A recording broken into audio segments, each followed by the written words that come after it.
Khalifah Rasyidin sering disebut juga Khulafaur Rasyidin, artinya bermakna pengganti-ganti Rasul yang cendekiawan.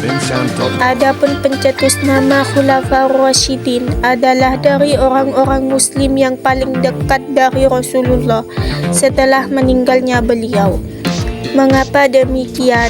Karena mereka menganggap bahwa 4 tokoh sepeninggalan Rasulullah SAW itu orang yang selalu mendampingi Rasulullah ketika beliau menjadi pemimpin dan dalam menjalankan tugas. Dalam Al-Quran, manusia secara umum merupakan khalifah Allah di muka bumi untuk merawat dan memperdayakan bumi beserta isinya. Sedangkan khalifah secara khusus maksudnya adalah pengganti Nabi Muhammad SAW sebagai imam umatnya, dan secara kondisional juga menggantikannya sebagai penguasa sebuah identitas kedaulatan Islam. Sebagaimana diketahui bahwa Muhammad SAW selain sebagai Nabi dan Rasul juga sebagai imam, penguasa, panglima perang, dan lain sebagainya.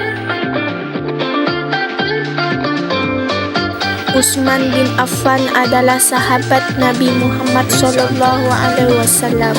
yang termasuk Khulafaur Rasyidin yang ketiga. Utsman adalah seorang saudagar kaya tetapi sangatlah dermawan. Ia juga berjasa dalam hal membukukan Al-Quran. Selain itu, sahabat Nabi yang satu ini memiliki sifat yang sangat pemalu. Ia dikenal sebagai pedagang kaya raya dan ekonom yang handal, namun sangatlah dermawan. Ia juga mendapatkan julukan Dzun-Nuraini, yang berarti memiliki 2 cahaya. Julukan ini didapat karena Utsman telah menikahi putri kedua dan ketiga dari Rasulullah SAW, yaitu Ruqayyah dan Ummu Kulsum. Utsman bin Affan lahir pada 574 Masehi dari golongan Bani Umayyah. Nama ibunya adalah Arwa binti Quris bin Rabi'ah. Dan Rasulullah SAW sendiri menggambarkan Utsman bin Affan sebagai pribadi yang paling jujur dan rendah hati di antara kaum muslimin. Utsman yang berumur 70 tahun menjadi khalifah ketiga dan yang tertua, serta yang pertama dipilih dari beberapa calon peristiwa ini. Peristiwa ini terjadi pada bulan Muharram 24 Hijriah. Utsman juga membuat langkah-langkah penting bagi umatnya. Ali bin Abi Thalib adalah seorang pemeluk Islam pertama dan juga keluarga dari Nabi Muhammad. Menurut Islam Sunni, ia adalah khalifah terakhir dari Khulafaur Rasyidin.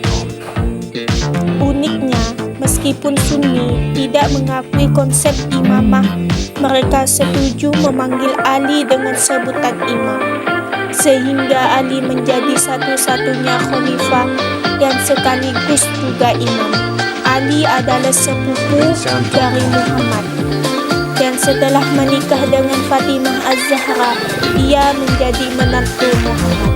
Selain itu, menurut Sufi, mereka menambahkan nama Ali bin Abi Thalib dengan karamallahu wajhah, atau semoga Allah memuliakan wajahnya. Doa kaum Sufi ini sangat unik. Berdasarkan riwayat bahwa beliau tidak suka menggunakan wajahnya untuk melihat hal-hal buruk, bahkan yang kurang sopan sekalipun. Ali dilahirkan dari ibu yang bernama Fatimah binti Asad, di mana Asad merupakan anak dari Hasim sehingga menjadi Ali. Kelahiran Ali bin Abi Thalib banyak memberi hiburan bagi Nabi Muhammad SAW karena beliau tidak mempunyai anak laki-laki. Masa kekhalifahan Ali tidak lama, hanya berselang 5 tahun sampai akhirnya ia wafat pada 40 Hijriah. Sebagai seorang pemimpin, Ali bin Abi Thalib merupakan pribadi yang senantiasa berakhlak baik. Ali sering berkeliling hanya untuk menantikan siapa saja yang menghampiri beliau guna meminta bantuan atau bertanya padanya. Suatu ketika, pada siang yang terik, Ali tiba di pasar. Sang khalifah mengenakan 2 lapis pakaian gamis sebatas betis. Sorban melilit tubuhnya dan bertumpu pada sebatang tongkatnya. Ali bin Abi Thalib berjalan menyusuri pasar untuk berdakwah, mengingatkan manusia agar senantiasa bertakwa pada Allah Subhanahu wa Ta'ala dan melakukan transaksi jual beli dengan baik.